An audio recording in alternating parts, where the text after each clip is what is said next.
Hi, my name is Sean. I've been teaching English for many years in Germany, for small children to adults to university, in a lot of companies too. And this is my first video, so be patient with me if you're watching this. Today I thought I would talk about the differences between casual English and business English.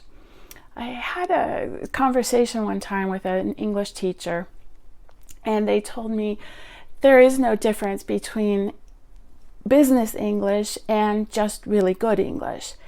And I started thinking about that because they also mentioned that, well, the only difference is that we can charge more for business English. And so I started thinking about that and saying, I don't think that's really true, but I couldn't pinpoint what exactly is different about business English. So I made this PowerPoint presentation to narrow it down to the differences between business English and casual English. In the German language and also the Korean language and a lot of other languages, there are formal and informal ways of speaking. In Korean it's called honorifics, in German it's called the du and the sie forms that make it very clear when you're speaking formally to someone. In English, that's not as clear, although we do have a formal way of speaking and a casual way of speaking. But if you look at here, I have narrowed it down to 4 different things that are different about when we speak formally and when we speak casually. The first one is vocabulary. We have a casual vocabulary and formal vocabulary. Another is active versus passive, which we use in different situations. Another one is the modal verbs that we use a little bit differently in business. And another one is direct versus indirect way of speaking to someone. So let's get started. Okay, the first one, informal versus formal vocabulary. A lot of people are pretty aware of this. This isn't anything that's new or that you're probably not using already. There are a lot of ways of saying things in business ways that I would never say to my friends. For instance, hey, how are you? I would say that to my sister, my friend, but I would never say, how do you do? I would never say, meet someone that I know and say, how do you do? That's purely a formal situation. Say hi to someone versus give my regards. I personally would never say give my regards to someone that I know very well. I'm sorry versus I apologize. Can I help you? Although we do hear that a lot in the service industry, in stores. Can I help you? That is, though, a lot more casual than saying, how may I assist you? Okay, that there is a difference there. I got your answer versus I received your reply. These are all situations where if you use a different type of vocabulary and a different formulations of your sentences, it's going to sound much more formal and be more appropriate for a business setting. Okay, let's go to the next one now. Okay, the next topic is active versus passive. This one is not as clear, or it's not as obvious to some people. And part of this is also a cultural difference where Germans, for example, they are accused sometimes of being very rude because they are very direct and they will use active language. It has no problem for them to look at a problem and say, you made a mistake. Here, this is where the mistake is. You made a mistake. And they're not offended by that. Whereas English-speaking people don't really like to be called directly on their mistakes. Instead, if there's something uncomfortable, negative, especially in a business setting, we will always put it in a passive. So we won't say you made a mistake. We will say it looks like a mistake was made, the passive form of that. We won't say you forgot to sign the check. That for us sounds very rude. It's too direct. Instead, we would say, unfortunately, the check was not signed. It's clear to the person who did not sign the check, but we don't need to say that. So we will put it in the passive form and say the check was not signed. whether you're speaking or in writing. You didn't send the package. We would never say that. It seems the package was not sent. So these types of passive ways of speaking are less, or they're less direct. They are less aggressive, and it's more appropriate in a business setting when you're trying to be very polite. Okay, let's go to the next one. The next topic is casual versus polite modal verbs.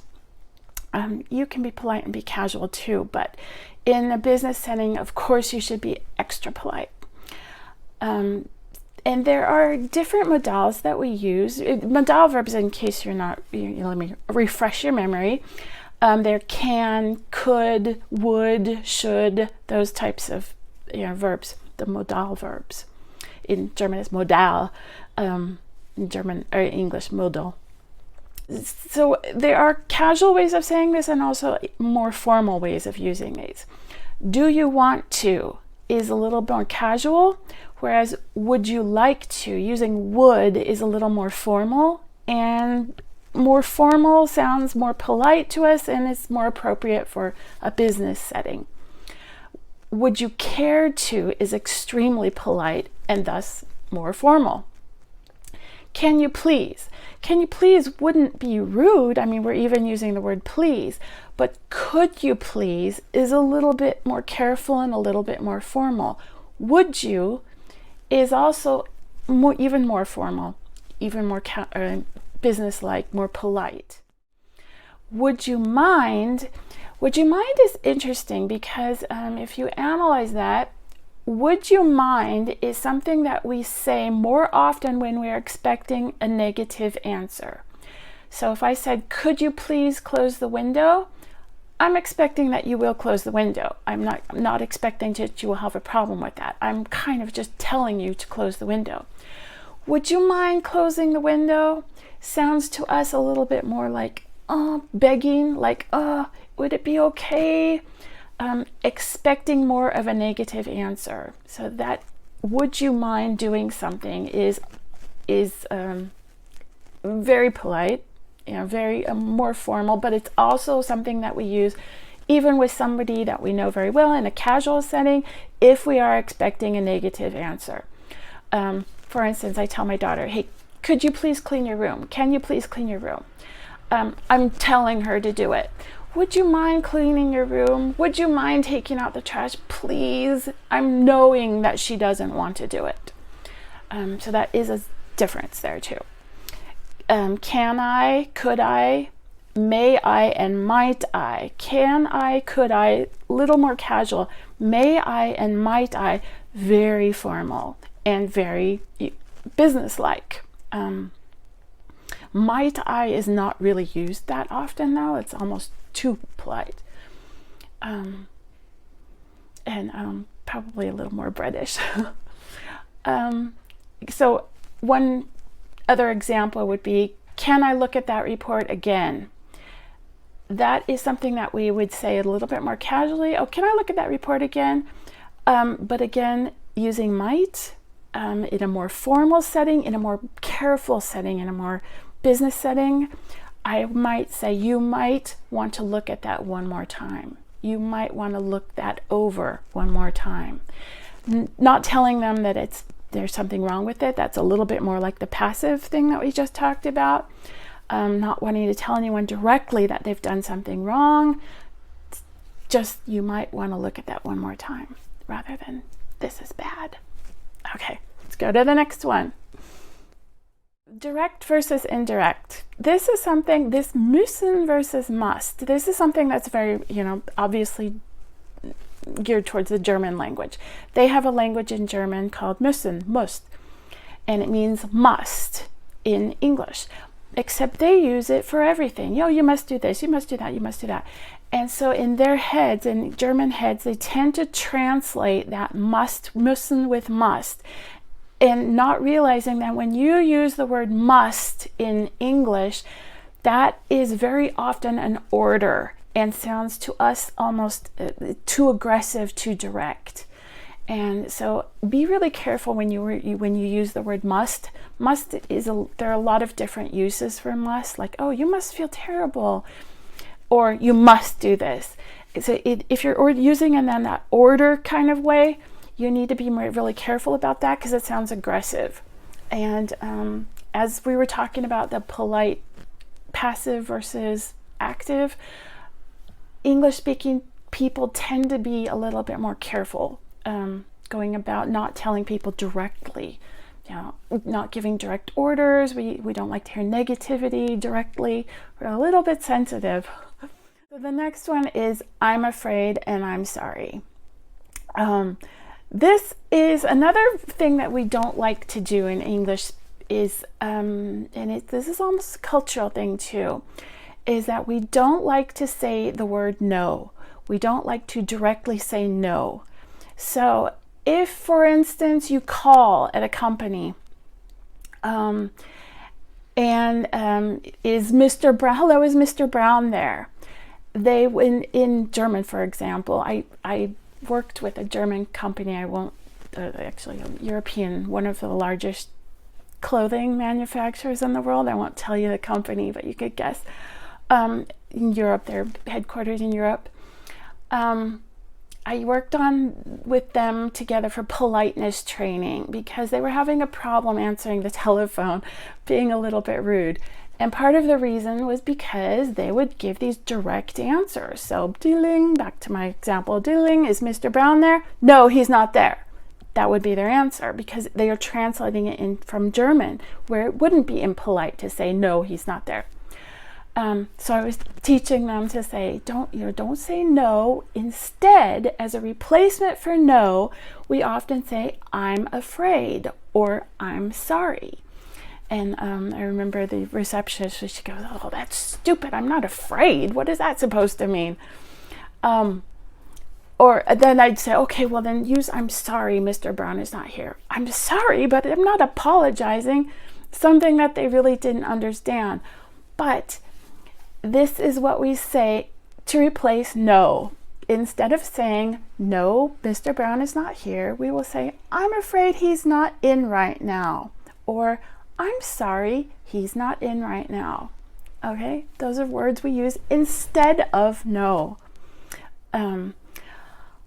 Could you please do this for me? Instead of saying, no, I can't do it, which sounds too direct to us, we say, oh, I'm sorry, I can't do that right now. It's I'm sorry and I'm afraid, very often replacements for no.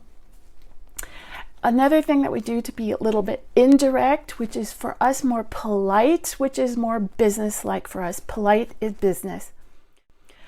Instead of saying, asking someone directly to do something, we will often put it in the frame of a question, or I wonder if you could do this. I wonder if you might want to look at this paper for me.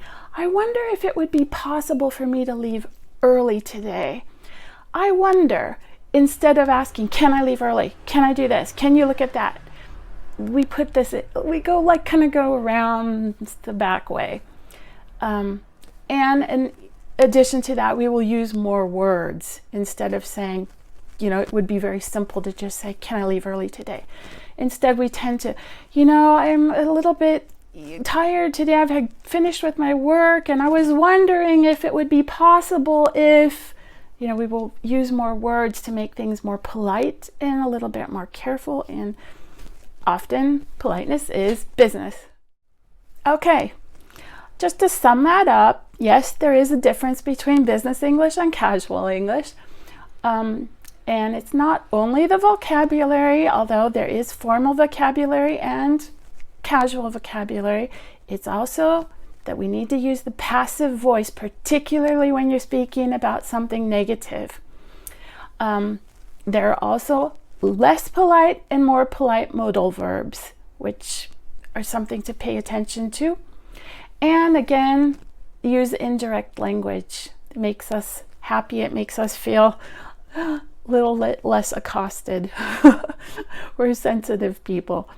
So I hope you enjoyed that. If you did, let me know. Okay, see you next time. Bye-bye.